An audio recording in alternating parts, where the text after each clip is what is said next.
Hello guys, welcome to a brand new save. This is WWE 2004. Basically, this is Raw. This is where Linda McMahon takes over as the WWE CEO. As you can see on here, Linda appears on the screen in the Titan Towers, where she announces that the WWE Board of Directors has decided to make Linda McMahon the new CEO. Announces that Shane McMahon will now be the brand owner of Raw, basically taking over as... basically taking charge of Raw, in a way, and Linda McMahon basically taking control of the overall picture, essentially. Next, we have Shane basically coming out to go to the ring and announces that the European title has been reactivated alongside a television title moving forward, with a 6-way elimination match happening later tonight for spot number 1 in a European title match at Backlash.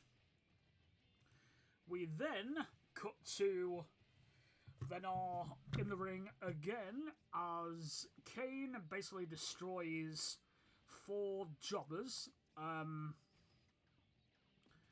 Basically, Andre Leons, Chris Vaughan, Jarrell Clark, and Mikey Tenderfoot basically kind of being fed to Kane, just to basically kind of boost Kane up, essentially. No, it's an abysmal match, but that's because it was very one-sided. Basically, just Kane sort of destroying everyone. Then we have backstage, basically, Triple H saying that the... Hang on. That shouldn't be the thing. There we go. So, backstage, Triple H, Randy Orton, Batista and Ric Flair are in their locker room with the IC title hanging up on Orton's personal locker, with the World Tag Team titles cleaned by 2 random women in the background, being Angelina Love and Lizzie Valentine.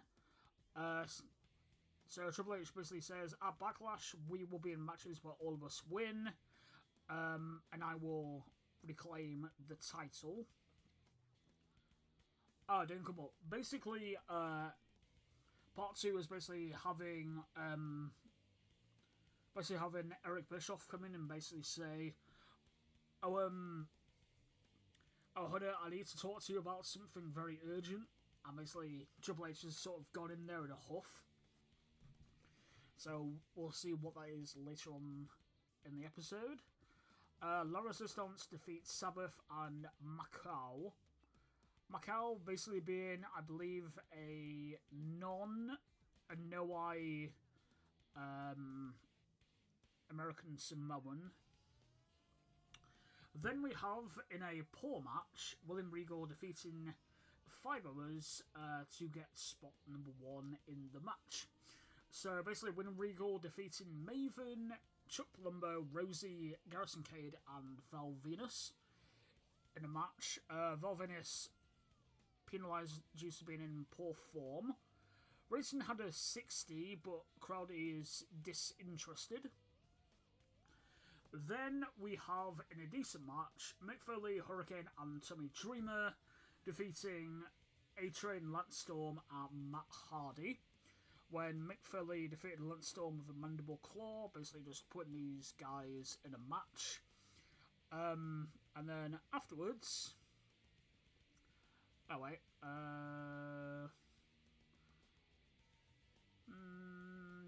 Yes. Then we basically have Mick Foley's already gone to the back, but Matt Hardy's in the ring annoyed that he lost again with not very good partners as allies. Dreamer and Hurricane tell him that someone he knows is coming back to the WWE. Hardy is shocked and decides that he wants the European title. And Matt Hardy is now... no, let's turn him face. So Matt Hardy's now a rock star and has turned into a face now. Next up, we have Shane McMahon basically telling, alongside his assistant, who is George Frankenstein, who is this lady right here, and the women's champion Victoria with the rest of the women's division on the outside the ring. He tells the whole women's division that going forward, until WWE gets more people to join the division, that all of them will be undrafted and being allowed to work for both Raw and SmackDown.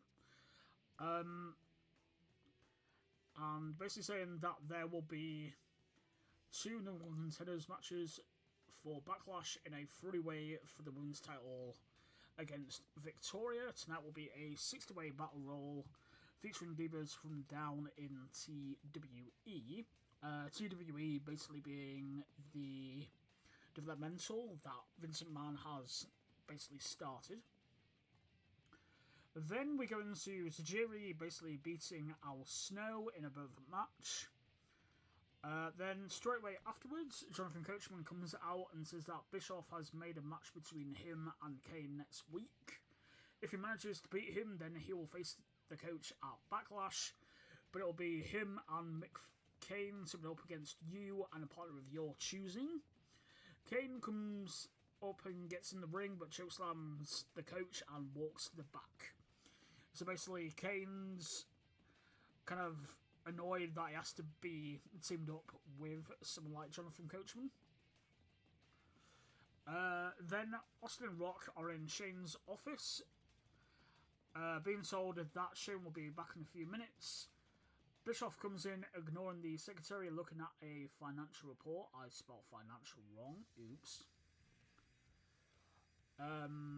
Financial report given to him by his own secretary, where it says that Raw can only afford one legend on its payroll and has decided to book Austin vs. Rock in a loser leaves Raw match, basically at Backlash. Shane comes in the room and tells Austin and Rock that sadly Eric is right for once. It's been made official. And so we're going to make that a thing. So we're going to do Austin vs. Rock, and we're just going to put that in right now. So we're going to do Steve Austin versus The Rock. In a thing. There we go. Just going to set it to 10 minutes right now, and then afterwards I'm just going to decide what kind of match to put it in. The camera cuts back to the commentary desk where JR and Jerry Lawler say it's going to be hard to call the match, and Backlash will try their best. Then we see Eric Bischoff in his office where Bischoff tells him that the triple threat at Backlash will now be a three-way ladder match for the World Heavyweight title. Triple H storms out the office and ends up running to Shane McMahon, who wishes him luck. I didn't finish it, but basically telling him that he will basically decide his own stuff going forward. So let's make that match as well. So a triple threat ladder. So let's see, singles, three-way ladder match. There we go, ladder match. And it's going to be Chris Benoit, Shawn Michaels, and Triple H. And there we go.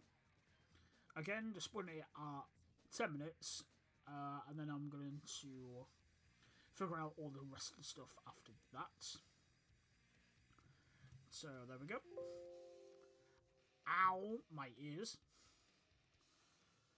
Then we have Christian defeating Steve Richards in 303 with a implant DDT, which I'm not sure if it's the Unpretty or if it's something else. Basically, Christian tells Trish to grab a mic, which Trish forcibly takes from Lillian Garcia at ringside, who then hands it to Christian. Christian tells Jericho that at Backlash, he will continue to humiliate him until one of them leaves Raw. It's kind of going like that. I kind of want to stop the feud and maybe send one of them to SmackDown I'm thinking maybe Christian, but honestly, both are considered to be good.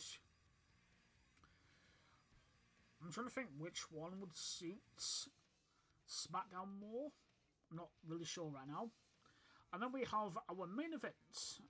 Basically, a three-way elimination match, which is basically sort of a little bit of a match. Chris Moore, Chris Jericho, and Rhino versus Shawn Michaels, Edge, and Shelton Benjamin versus Evolution, which is Triple H, Randy Orton, and Batista with Ric Flair at ringside.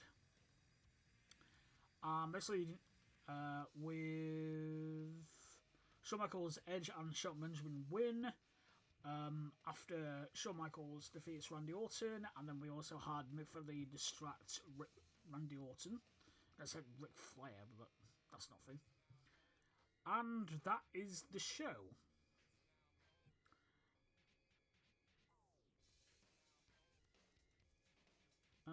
Oh yeah, I would like to do that.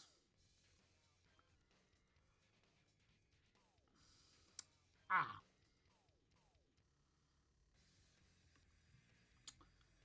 So that wasn't a very good show.